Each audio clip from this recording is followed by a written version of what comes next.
اعوذ باللہ من الشیطان اللعین الرجیم بسم اللہ الرحمن الرحیم الحمد للہ الذی لا یبلغ مدحتہ القائلون ولا یحصی نعماہ العدون ولا یودی حقہ المجتہدون الذی لا یدرکہ بعد الہمم ولا ینالہ غوث الفتن الذی لیس لصفتہ حد محدود ولا نعت موجود ولا وقت معدود ولا اجل ممدود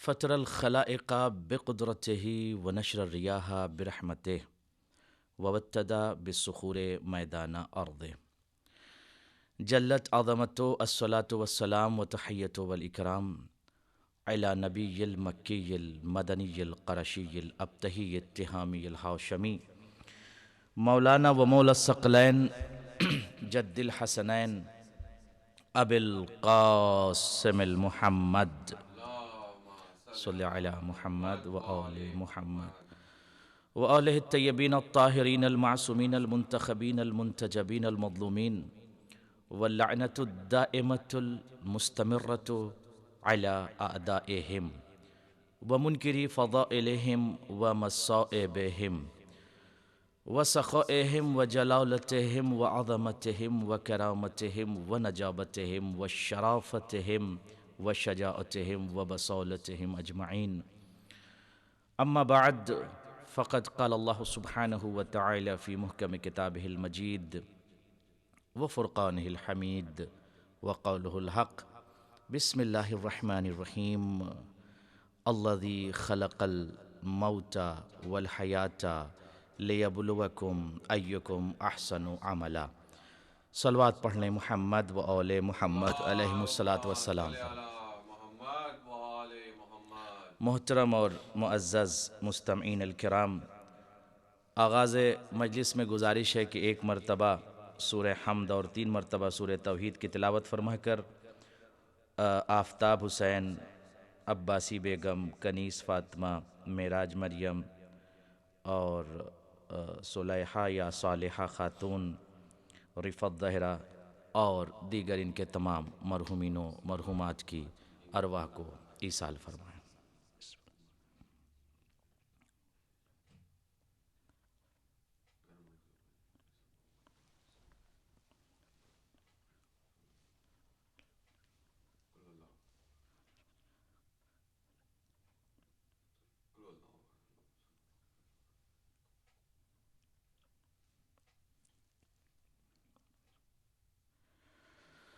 اللہم صلی علی محمد و آل محمد۔ ارباب دانش اور معزز اور مکرم مستمعین الکرام، خدا آپ سب کو سلامت رکھے اور آپ سب کی عزاداری کو اور اعمال کو قبول مقبول فرمائے۔ یقینی طور پر انسان کی زندگی کا محصل اور ایبریویشن یہ ہے کہ ایک ایک قدم اس کی کوشش اور کاوش یہ ہونی چاہیے کہ اس کا رب، اس کا خالق، اس کا معبود اس کے عمل سے راضی ہو جائے۔ یعنی اگر ہم زندگی گزارتے ہیں، ہم زندگی کے ہر اسٹیپ پر، ہر قدم پر کوشش یہ کریں کہ ہم اپنے نفس کو نہیں بلکہ خدا کو راضی کریں، معبود کو راضی کریں، مسجود کو راضی کریں۔ کیوں راضی کریں معبود کو؟ اس لیے کہ خالق وہ ہے، مسجود وہ ہے، معبود وہ ہے، پالنہار وہ ہے، سنسار کا کریٹر وہی ہے۔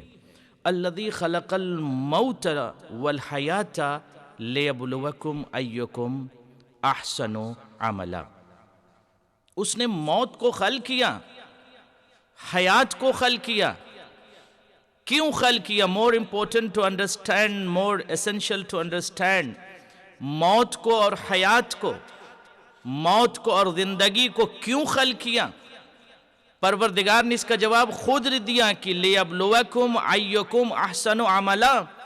ہم نے اس لیے خلق کیا کہ ہم آپ کو چیک کر سکیں، ہم آپ کو چیک کر سکیں کہ آپ اپنے اعمال میں کس منزل پر ہیں۔ یعنی پروردگار عالم یہ چاہتا ہے کہ یہ دنیا دار الاعمال ہے، اعمال کی جگہ ہے، گھر ہے اعمال کا، یہاں پر ہم کو اعمال کرنا ہے، ہم ایک پریکٹیکل بندہ بننا ہے، اور بندہ بن کر اپنے رب کو، اپنے معبود کو، اپنے مسجود کو راضی کرنا ہے۔ عزیزان گرامی، محترم میرے معزز سامعین اور مستمعین الکرام، خدا آپ سب کو سلامت رکھے۔ آج ہم مسلسل ذکر حسین کرتے ہیں۔ ہمارا مقصد کیا ہوتا ہے؟ ہم کیوں مولا حسین کا تذکرہ کرتے ہیں؟ کیوں کہ حسین علیہ السلام کا تذکرہ اس لیے کرتے ہیں کہ نام حسین سے ہماری حیات کے دیباچے میں انقلاب برپا ہو جائے۔ نام حسین سے ہماری زندگی کے ہر شعبے میں انقلاب برپا ہو جائے۔ اور اگر ہم مجلس حسین میں جاتے ہیں تو کس لیے جاتے ہیں؟ more essential to understand why we go to مجلس حسین۔ ہم مجلس حسین میں کیوں جاتے ہیں؟ مجلس میں جانا ثواب ہے، بٹ مجلس سے کچھ لے کر آنا یہ more essential ہے۔ عزیزان گرامی، اگر آج ہم خطے ارض پر باقی ہیں اور ہمارا وجود ہے تو اس کی جو بنیادی وجہ ہے وہ یہ کہ ہم چونکہ عزاداری کرتے ہیں، عزاداری نے ہم کو باقی رکھا ہے۔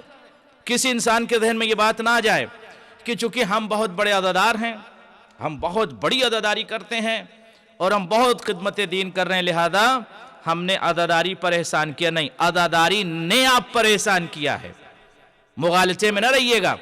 عزاداری نے آپ پر احسان کیا۔ اگر آپ کا وجود ہے کہیں کسی ملک میں اور کسی زمین و سرزمین پر آپ باقی اور زندہ ہیں تو وجہ صرف اور صرف یہ عزاداری ہے۔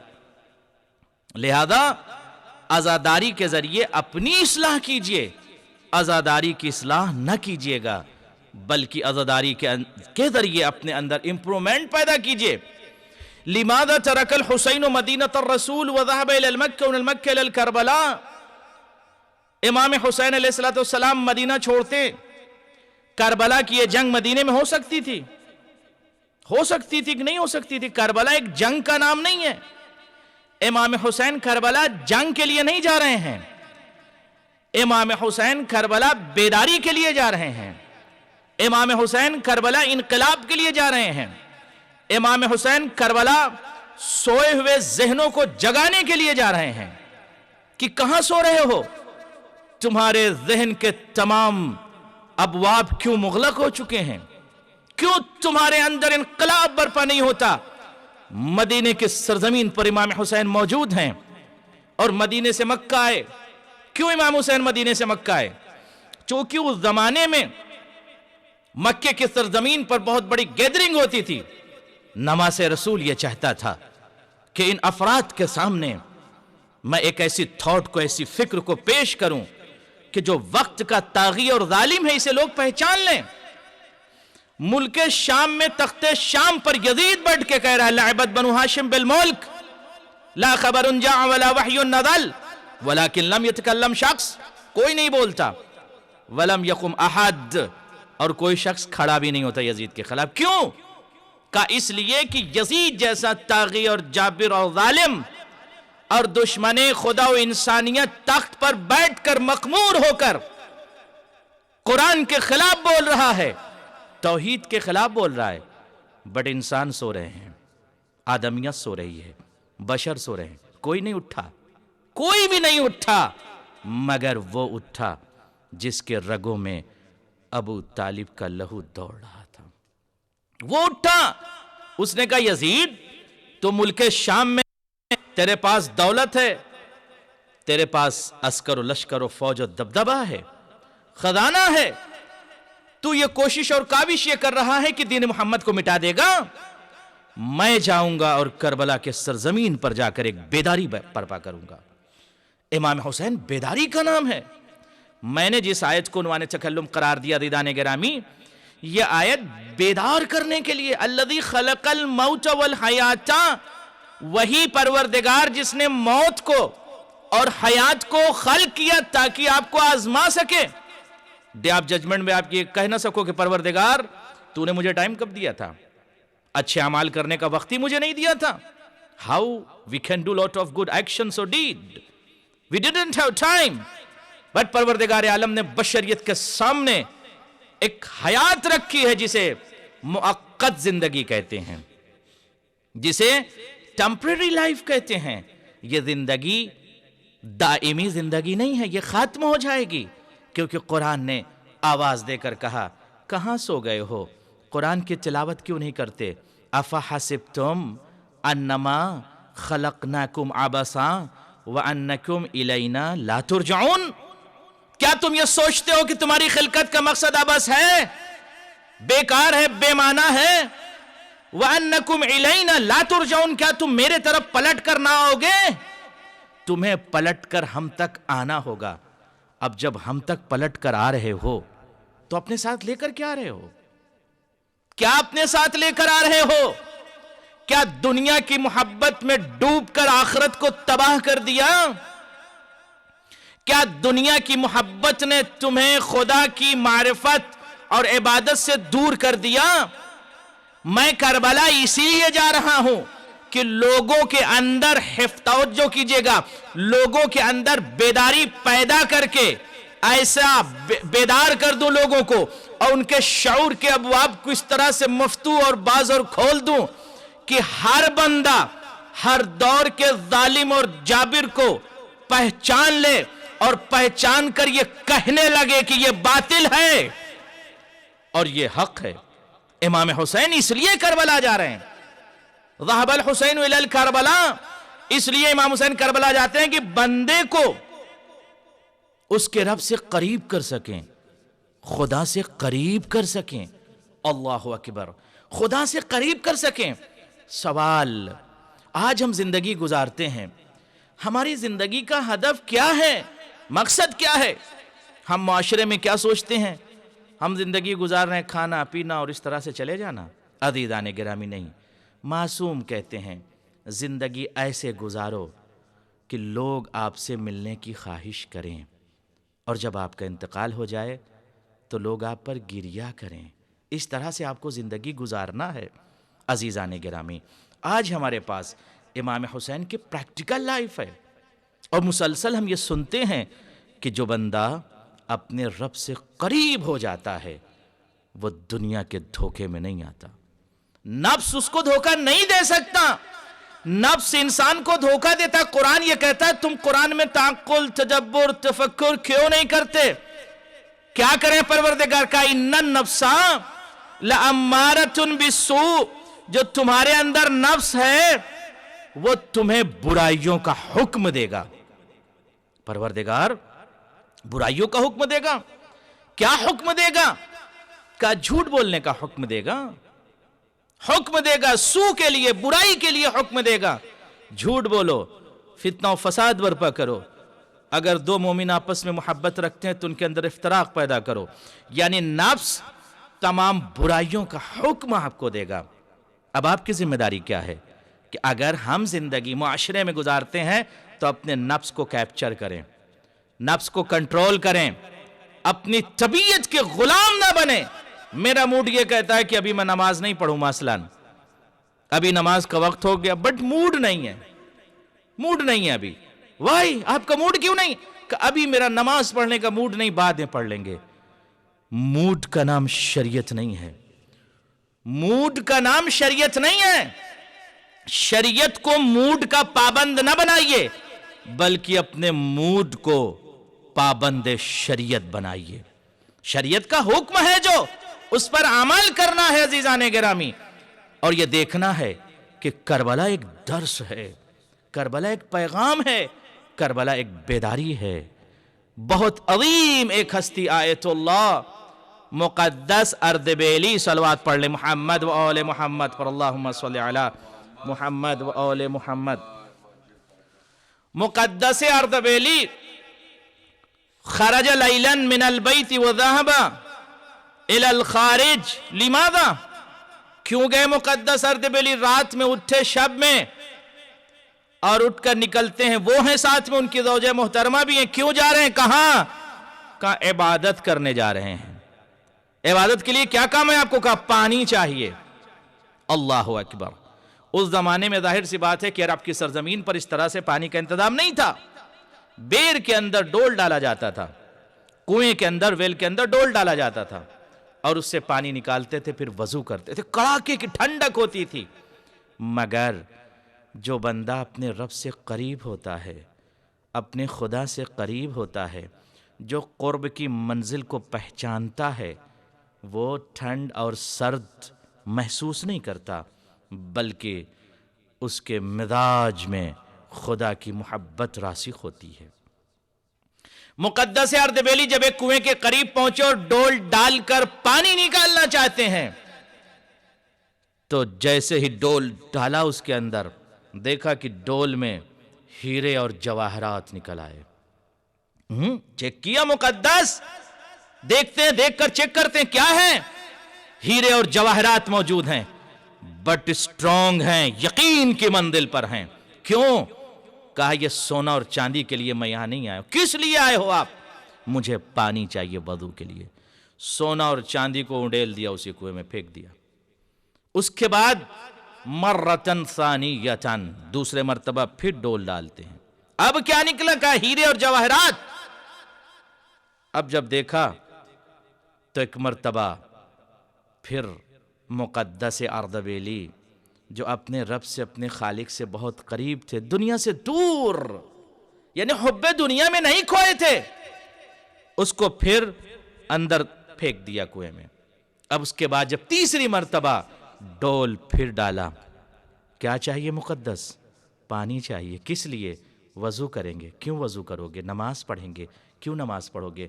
اپنے رب کی بارگاہ میں جائیں گے، تاکہ جو رشتہ ہے بین العبد والمعبود، بین الساجد والمسجود، ایک بندہ اپنے کرب کو، اپنے درد کو اپنے خدا سے کیسے بیان کرے۔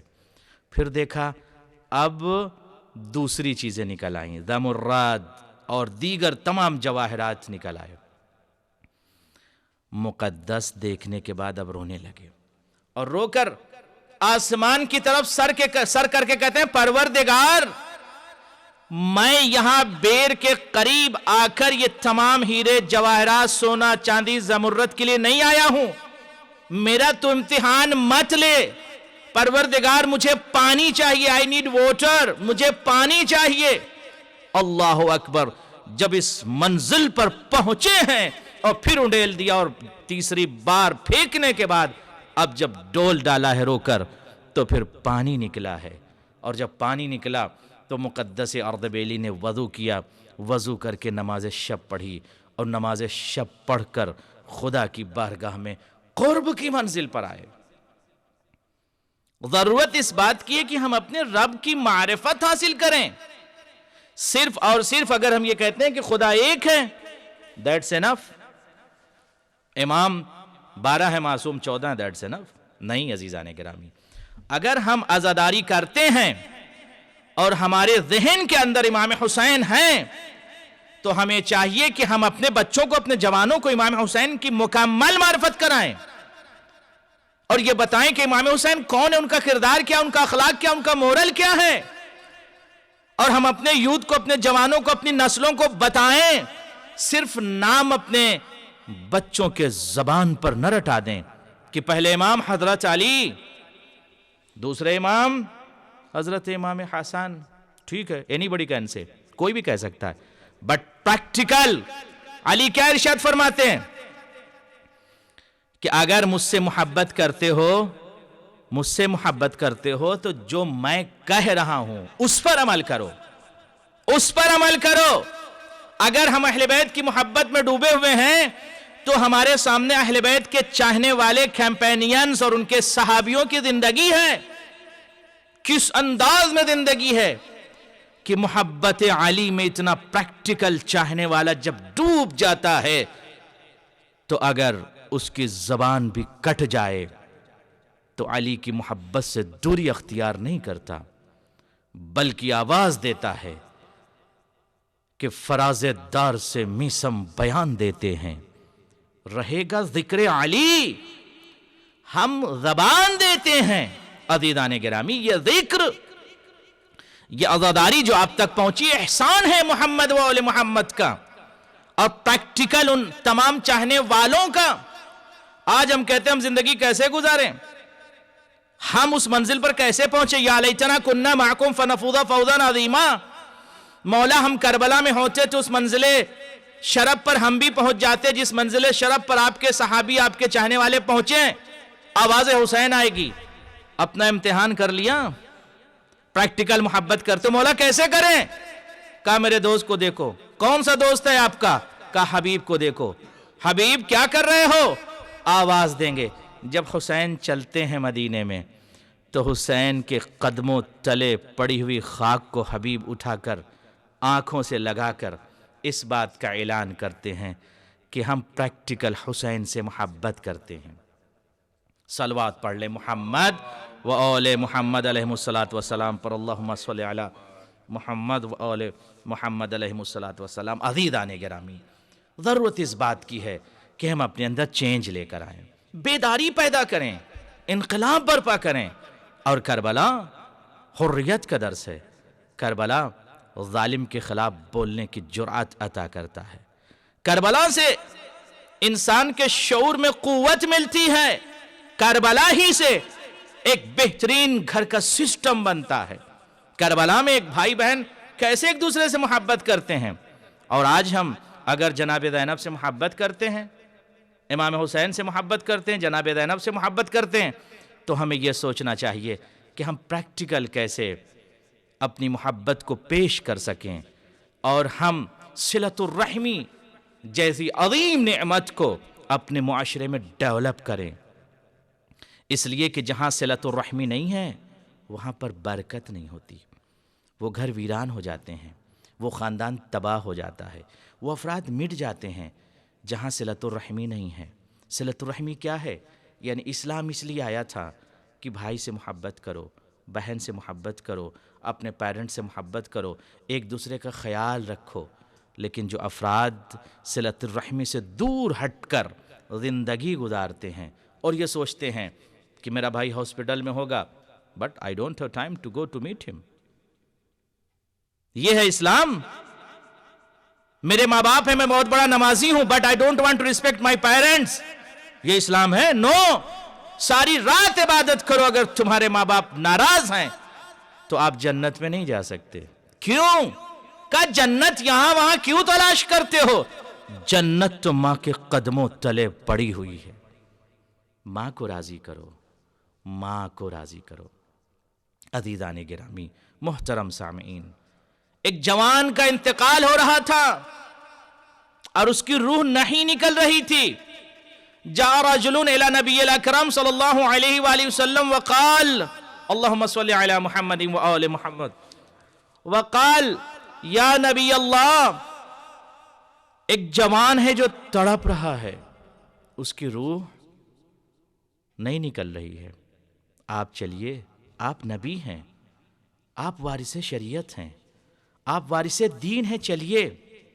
عزیزان گرامی, ایک میسج ہے تمام جوانوں کے لیے. چونکہ یہ مجلس اس وقت اہل بیت اسٹوڈیو لندن سے براہ راست لائف نشر ہو رہی ہے, میں چاہتا ہوں جوانوں کو ایک پیغام دوں. یقینی طور پر اگر یہ میسج آپ تک پہنچ گیا تو اپنے اندر چینج لے کر آؤ, تاکہ پھر تمہیں برزخ کی سخت منزلوں سے نہ گزرنا پڑے. سخت منزلوں سے بچاؤ, اپنے آپ کو پروٹیکٹ کرو. یہ زندگی تو ختم ہو جائے گی. اگر آپ کے ساتھ کوئی شے جائے گی تو آپ کا عمل ہے, ورنہ پھر یہ انسان کہے گا پروردگار کاش مجھے قرآن کی آیت ہے, کاش مجھے پلٹا دے. کیوں پلٹا دوں؟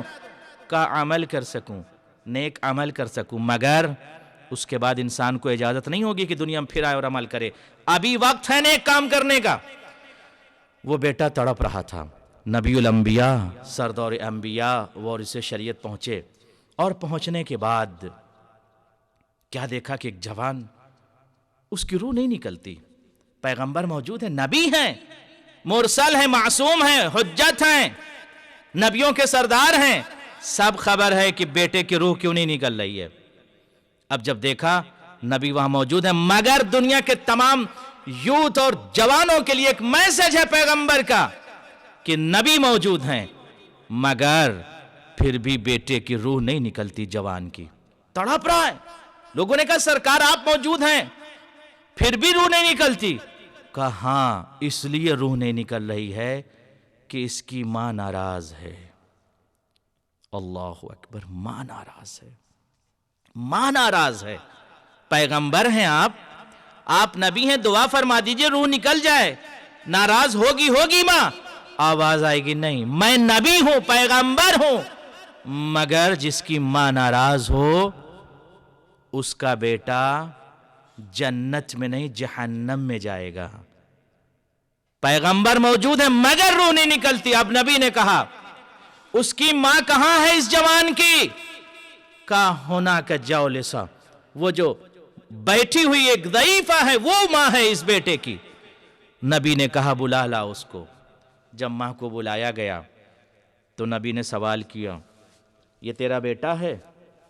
ماں نے جواب دیا جی ہاں یہ میرا بیٹا ہے.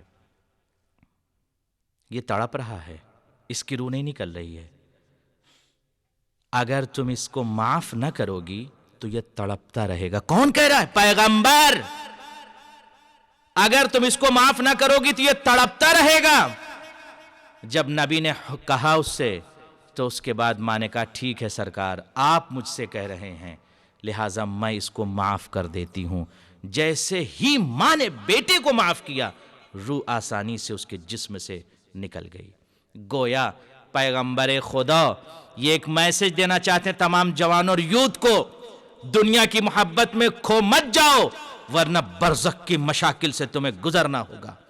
جتنے چاہے اعمال کر لو یہ زندگی ختم ہو جائے گی. کہاں جانا ہے؟ We have to go. قبر تک جانا ہے ہم کو. وی شوڈ ریممبر, ہمیں یاد کرنا چاہیے قبر کو. مولا علی نہج بلاغہ میں کہتے ہیں اپنے کبر کو, اپنے پرائڈ کو ڈیلیٹ کر دو, ریموو کر دو. وَاذْكُرْ قَبْرَكَ, اور اپنے قبر کو یاد کرو. کیا کرے مولا؟ ڈیلیٹ کرو پہلے اپنے ایگو اور پرائڈ کو. وَاذْكُرْ قَبْرَكَ, اور اپنی قبر کو یاد. کیوں یاد کرے مولا؟ کہا قبر کو یاد کرو گے نا تو پھر گناہ نہ کرو گے.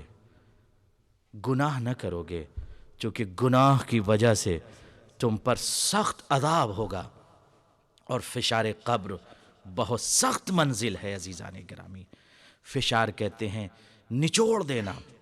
جب انسان قبر میں داخل ہوتا ہے تو قبر انسان کو دباتی ہے, نچوڑ دیتی سخت منزلوں سے. لہٰذا ہمیں حب دنیا میں نہیں کھونا چاہیے. ہمیں سوچنا چاہیے ہمارے سامنے کربلا ہے. امام حسین کربلا جاتے ہیں اور کربلا جا کر دین کو, شریعت کو بچاتے ہیں. امام حسین کا بہت احسان ہے. آج ہمارے پاس جو دین ہے, جو شریعت ہے, کس کی بدولت ہے؟ امام حسین کی بدولت ہے. اس دین کو بچانے کے لیے نماز کو, توحید کو, تکبیر کو, شریعت کو, نظام شریعت کو بچانے کے لیے حسین نے کیا کیا پیش کیا؟ جوان بیٹے کا کلیجہ پیش کر دیا. اللہ اکبر. عزاداران مظلوم کربلا, خدا آپ سب کو سلامت رکھے, اور جہاں جہاں آپ ہیں, جہاں جہاں بیٹھ کر یہ مجلس عزا سن رہے ہیں, خدا آپ سب کی دعاؤں کو مستجاب کرے, اور جن مرحومین کے لیے یہ مجلس عزا برپا کی گئی ہے خدا ان کے درجات کو بلند کرے, اور ان کو جوار معصومین میں جگہ عنایت فرمائے. یقینی طور پر یہ افراد جنہوں نے مجلس عزا برپا کیا اس بات کا اعلان کیا ہے کہ ہم اپنے وارثین کو نہیں بھولتے, ہم اپنے مرحومین کو نہیں بھولتے, ہم اپنے عزیز و اقارب کو نہیں بھولتے. یہی سلسلہ وہ ہے کہ جو انسان کی بقا کی دلیل ہے.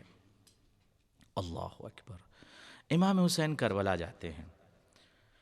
امام حسین کے ساتھ جناب زینب بھی ہیں, جناب سکینہ بھی ہیں, سید سجاد بھی ہیں. آپ خود امام سے پوچھئے مولا کربلا میں بہن کو لے جانے کی کیا ضرورت تھی؟ بہن کو کربلا لے جانے کی کیا ضرورت تھی مولا؟ اور ایک بیٹا سید سجاد بیمار ہے, اسے کربلا لے جانے کی کیا ضرورت تھی؟ آواز آئے گی میں کربلا جناب زینب کو اس لیے لے جا رہا ہوں کہ کربلا میں میری شہادت کی بے عین ہی گواہ ہے سیدہ زینب, جس نے اپنی آنکھوں سے کربلا میں امام حسین کے گلے پر چلتا ہوا شمر کا کند خنجر دیکھا. مصلحت امام دیکھیے. سید سجاد کوفہ و شام کی منزل میں ہیں. اگر جناب زینب نہ ہوتی تو رائٹرز کربلا کے واقعات کو بیان کرتا، لوگ کہتے رائٹرز کی یہ بات ہے، کربلا میں کیا ہوا رائٹرز نے لکھا، کربلا میں کیا ہوا رائٹرز نے نہیں، کربلا میں جو ہوا علی کی بیٹی زینب نے دیکھ کر دنیا کے سامنے بتایا ہے کہ 72 قدم کے فاصلے پر میں دیکھتی رہی میرے بھائی کا گلا کٹ رہا تھا، میرے بیٹے اکبر کے جگر میں برچھی لگی، میرے بھتیجے قاسم کے لاشے کو گھوڑوں کی ٹاپوں سے پامال کیا گیا، میرے بھائی عباس کے بازو قلم ہو گئے، اور شام غریبہ کے منظر کو دنیا کے سامنے کون پیش کرے گا؟ دین کو بچایا ہے، شریعت کو بچایا ہے، اللہ اکبر۔ حمید کہتا ہے کربلا میں ایک بچی کا درد مجھے بہت یاد آتا، انسى كل مصیبة ولكن كيف انسى السكینہ۔ حمید کہتا ہے ہر کربلا کے درد کو بھول سکتا ہوں، لیکن 4 سالہ بچی ہے جو مسلسل یاد آتی ہے۔ عجیب جملہ ہے عزادارو، پیش کر کے آپ کی زحمت ختم کر رہا ہوں۔ حمید کہتا حینما خرج الحسین علیہ السلام، جب امام نکلے تھے، بچی نے کیا کہا تھا؟ بابا مجھے ایسے پیار کرو۔ بچی آہستہ آہستہ بابا کے گھوڑے کے پیچھے دوڑ رہی تھی، امام نے دیکھا سکینہ آ رہی ہیں، بیٹا تم کو رخصت کر چکو، نہیں بابا ایک بار زمین کربلا پر بیٹھ جاؤ، مجھے اپنے آغوش میں لے لو بابا۔ بیٹی تھی، حسین سے بہت محبت کرتی تھی، بابا مجھے ایسے پیار کرو جیسے یتیموں کو پیار کیا جاتا ہے۔ حسین نے پیار کیا، اور یہ 4 سالہ بچی پھر پلٹ کر خیمے میں آ گئی، اپنے بابا کا انتظار کرتی رہی مگر بابا نہیں آئے۔ حسین کی یہ بچی اپنے بابا کا انتظار کرتی رہی مگر بابا نہیں آئے۔ تاریخ کہتی ہے کہ جب حسین شہید کر دیے گئے، حسین کا گھوڑا جس کی باگیں کٹی ہوئی تھیں، اس کے جسم پر کئی عدد تیر لگے ہوئے تھے، ذوالجناح، تیروں کی بارش تھی ذوالجناح کے اوپر۔ جب ذوالجناح خون حسین کو اپنی پیشانی سے رنگین کر کے خیمے کی طرف آیا ہے، تو سکینہ جو کئی روز سے پیاسی تھی، اجرکم علی اللہ، خدا آپ کو کوئی غم نہ دے سوائے غم مظلوم کربلا کے، خدا آپ کے مرحومین کو جوار معصومین میں جگہ عنایت فرمائے۔ آپ تصور کریں، جب بھی سوچئے گا، روئیے گا، سکینہ اپنی پیاس کو بھول جاتی ہے اور ایک جملہ کہتی ہیں، یا جواد ابی، اے میرے بابا کے گھوڑے، میں تجھے دیکھ کر یہ سمجھ گئی میرا بابا مارا گیا، میرا بابا شہید کر دیا گیا، میرے بابا کو شہید کر ڈالا گیا، لیکن میں تجھ سے ایک چیز پوچھتی ہوں، کیسے عرض کروں اس جملے کو، بہت سخت جملہ ہے۔ سکینہ اپنے درد کو بھول کر کہتی، یا جواد ابی، مجھے اتنا بتا دے، حل سقیا ابی او ذبیحہ عطشانا، میرے بابا کو پانی شہادت سے پہلے ملا تھا یا میرا بابا پیاسا مار ڈالا گیا؟ اجرکم علی اللہ۔ بچی پیاسی ہے مگر اپنے پیاس کو بھول کر اپنے بابا کی پیاس کو یاد کر کے کہتی، میرے بابا کو پانی ملا تھا، قطرہ آب ملا تھا، اجرکم علی اللہ۔ آخری چند جملے عزادارو، سید سجاد بازار شام سے گزر رہے ہیں، آپ دیکھیں کہ اس طرح سے امت سو رہی تھی، اگر اہل بیت کوفہ و شام کی منزلوں میں جا کر نہ جگاتے تو دنیا سو جاتی۔ خرج شخص من المسجد، ایک شخص مسجد سے باہر نکلا اور نکل کر امام سجاد کی طرف غور سے دیکھتا ہے، دیکھ کر کہتا ہے، قیدی تم ہمارے بازار میں، ہمارے شہر میں رسن بستہ آئے ہو، تم باغی ہو۔ حینما سمع الامام هذه الکلمۃ، جیسے امام نے اس کلمے کو، اس جملے کو سنا، امام نے کہا، هل انت قرأت القرآن ایھا الشامی، کیا تو نے قرآن پڑھا ہے؟ نمازی ہے، قرآن پڑھتا ہے؟ کہتا نام اننی لقد قرأت القرآن، ہاں ہم نے قرآن پڑھا ہے، ہم مسلسل قرآن پڑھتے ہیں۔ اب امام نے کہا، هل قرأت هذه الآیہ، اے شامی نمازی، کیا تو نے اس آیت کو پڑھا ہے؟ کہتا ایو آیتن، کون سی آیت؟ امام نے کہا بسم اللہ الرحمن الرحیم، قل لا اسألکم علیہ اجرا الا المعدتا فی القربا۔ جیسے ہی بیمار سجاد نے بازار شام میں اس آیت قربا کو پڑھا جس میں اہل بیت کی محبت کو واجب قرار دیا گیا، شامی کہتا ہے نعم لقد قرأت هذه الآية ولكن لما أنت تقرأ هذه الآية، ہم نے اس آیت کو پڑھا ہے لیکن بازار میں قیدی تم اس آیت کو کیوں پڑھ رہے ہو؟ امام نے کہا هل قرأت آیة أخرى، کیا تم نے دوسری آیت کو پڑھا ہے؟ کہتا ایو آیتین، کون سی آیت؟ اب امام کہتے ہیں بسم اللہ الرحمن الرحیم، انما یرید اللہ لیذہب عنکم الرجس اہل البیت ویطہرکم تطہیرا۔ جیسے سید سجاد نے بازار شام میں اس آیت کو پڑھا، شامی امام کے قریب آ کے کہتا لما تقرأ هذه الآیات، اس بازار نجس میں ان آیات کی تلاوت آپ کیوں کر رہے ہو؟ اس لیے کہ یہ آیت اہل بیت علیہم السلام سے مخصوص ہے۔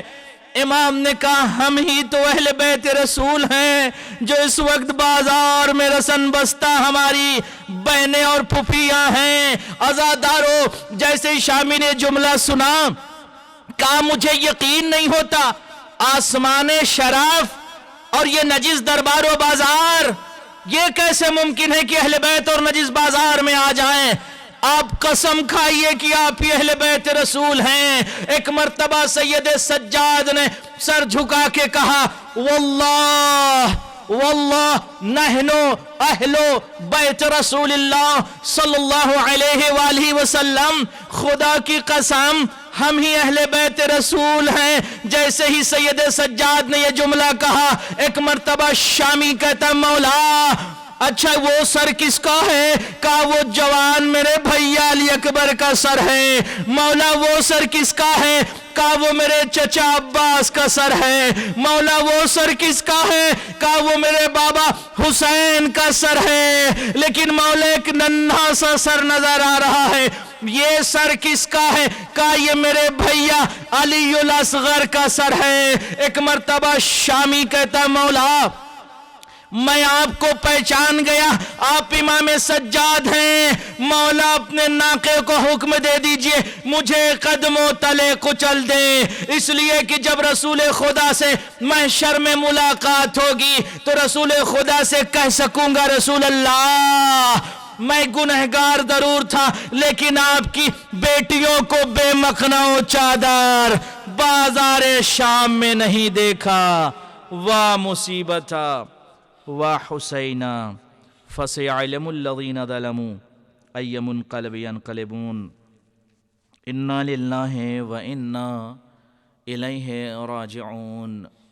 پالنے والے اس عبادت کو قبول و مقبول فرما، پالنے والے جن کے لیے مجلس اعضاء برپا کی گئی ہے ان تمام مرحومین کے درجات کو بلند فرما، ان کی مغفرت فرما، تمام ان کے مرحومین جو اس دنیا سے چلے گئے ہیں ان کی مغفرت فرما۔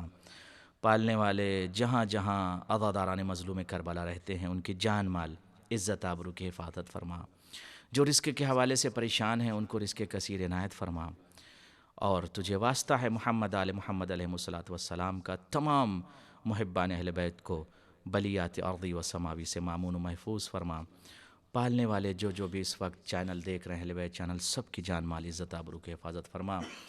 اراکین چینل اہل بیت ٹی وی کے جو اراکین ہیں خدا ان سب کی حفاظت فرما، ان کی توفیقات میں اضافہ فرما، اور جو بھی اس چینل کی کمک کر رہے ہیں خدا سب کو اجر اجزل عنایت فرما۔ پالنے والے ہم سب کے اندر وہ قوت، وہ طاقت، وہ ہمت، وہ بصالت، وہ شجاعت، وہ جذبہ عنایت کر کہ جب حجت خدا کا ظہور ہو مولا ہم سب کو اپنے نوکروں میں شمار کر لیں۔ ربنا تقبل منا انک انت السمیع العلیم برحمتک یا ارحم الراحمین۔ آپ حضرات سے گزارش ہے کہ ایک مرتبہ اور سورہ حمد اور 3 مرتبہ سورہ توحید کی تلاوت فرما کر ان کے تمام مرحومین و مرحومات کو دوبارہ بخش دیں جن کے لیے یہ مجلس عزا برپا ہوئی۔